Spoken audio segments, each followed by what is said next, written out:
It's Mark from the Nautical Archaeology Society. We're in Ramsgate. It's a bit windy today. We're supposed to be diving, so we're here on the quayside to record an anchor for the Big Anchor project. I'm here with my trusted assistant, Matt. Matt, say hello.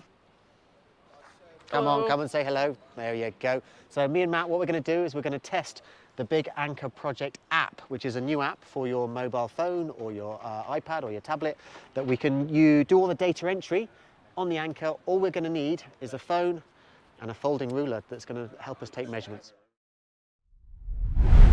So the first thing we need to do, Matt, is get our phone out or your tablet and open the app. So the app is available on the App Store. Once you've downloaded, click on it on your screen. Hey presto, it's there. And as you can see, what we can do, we can add a new anchor, which is what we'll have a go at doing with this. We can look at the anchors on my profile. So these are all the anchors that I've ever uploaded onto the database. I can look at the directory of all the anchors that anybody's had a go at recording. Then we've got a map, so geographically I can search by map and then donate so that you can make a donation to the project to keep it going for the future. So we're here for a new anchor. So what we're going to do is we can either press add new anchor, or I've got a nice little icon down there. I can click on that. Now, the first thing, Matt, question, what type of anchor is this? Is it a stocked anchor, a stockless anchor, or a stone anchor? Well, going off these nice little icons you have here, I'm going to go with a stocked anchor. Okay, because it looks like it's got a stock just like in the picture. Indeed, perfect, yeah. Matt. Well done. That's all we've got to do. Stocked anchor, done. Okay. Great. That's our first choice. Easy peasy. Next thing is to take some photos. So should we take some pictures? Let's take some pictures. Okay, let's open the camera. When we're uploading photos or when we're taking photos, what we want to do is, to begin with, we want to take a picture of the entire anchor. So all of it in one single image. Okay, so I need to get far enough away in order to take a picture. Looks nice, it's all in there. Yep. And it's asking me to use that photo. I can say yes. And now I can take more pictures, but close-ups of particular details, particular features that are of interest that might tell us something about how old it is or what nationality it is. Okay? Yeah, very cool. Let's do that then. Let's take some close-ups. Let's do it. Okay, Matt, so we'll take a picture of the shape of the fluke, or if one's in poor condition, then we'll take a picture of both flukes. They should be the same shape. They're normally, mirror each other. So get it in frame. That's it, the whole thing. Excellent. You happy with that? Should we use that one? Yeah, I like that one. Press use photo. Okay, so now we can take some more. Another part that's of interest, I think, in terms of this diagnostic anchor is the way in which the shank here is rounded, but then it squares off to make the hole for the stock to go through. And this was deliberate. The stock had to travel through in order to move it, to lay it down flat, or even to take it off completely. So it helps with stowage, for storage, and transportation, makes it much easier to keep on board a ship. Okay, so let's take a picture of this.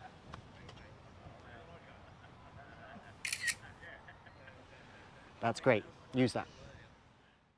Finally, I think we'll take a photograph of this ring system, so the ring that comes around the top of the shank here. They've then put a shackle on it, or there's a shackle that's still on it, and then the chain. And of course we'd have expect lots and lots of this chain that would have then been paid out in order for the anchor to work and hold the ship fast on the seabed. So let's take another picture.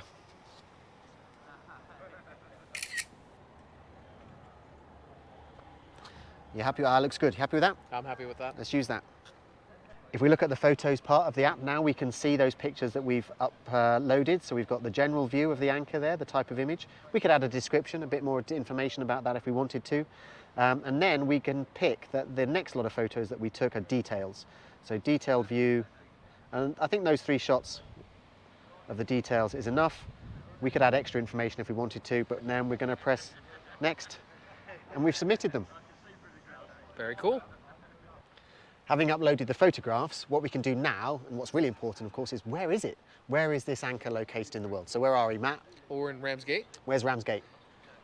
Kent. Excellent. So we're in Kent, in England, but we could get better than just Ramsgate. Whereabouts in Ramsgate? We're in the harbour, next to the Maritime Museum. Excellent. So we could type that in as our location, and we can use the map function to locate where the harbour is in Ramsgate, or even better, and I love this, is we can choose current location of where our phone is. So we can use the GPS system that's in our phone to literally just press one button and it knows where we are. Simple. Next, done. How easy is that? Very easy, great. So far we've told the app what it looks like, and we've told it where it is, but we need to give it some information about who we are.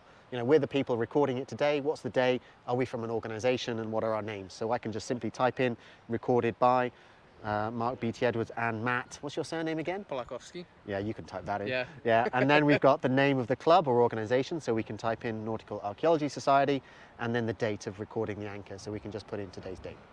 Next step is to add some context to it, so we can say, is it from a wreck site? Is it in a museum collection? Is it on land? Is it actually just from a publication? Is it in a book, a picture of an anchor in a book? So here, it's on land, so we can just press on land, not associated with a museum. We don't know the name of the site or the ship that it's come from. We don't know anything else about it, really, so we can just press next. So Mark, how old is this anchor? It's tricky to say. There's no plaque that tells us what ship it's come from. There's no date that's been stamped on it, so we can only base the date on what it looks like it's formed. And I'd say this one, 1850s probably onwards, but it could be anywhere from 1850s to 1900. But I can put that in the app. So I can put in my date, most probable date, 1850, and how confident I am in that. I'm going to put plus or minus 50 years.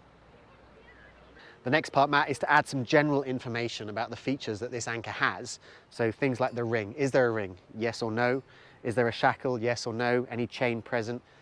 Is the stock still in situ, in place? And details such as the shank here. Is it squared or is it round or is it oval? Because these diagnostic features can be found on anchors all over the world. The final part, Matt, is to add some measurements to our record in the database. So the app will talk us through it. The first measurements it wants is the shank. So we're going to measure the length of the shank, the width at the top, the width at the bottom, and then the diameter of this hole here that the stock goes through. So you've got something to measure with? I've got my trusted tape measure. For the long measurements, brilliant. And we've got a folding ruler for the short measurements. Let's go. Let's get to measuring. So let's give me the end of the tape measure. I'll hold that here.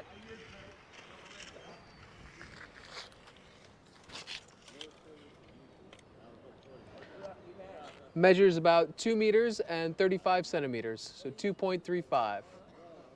The next measurement is the width at the top. That reads about 14 centimeters. 14. Now we're measuring the width at the bottom of the shank. It's about 18 centimeters. 1/8. The final measurement on the shank is to the diameter of the stock eye. So this is the hole that the stock comes through. How big is that then, Matt? Well, it's a bit rusty, Mark, but it looks to be about 9 centimeters. 9. Done.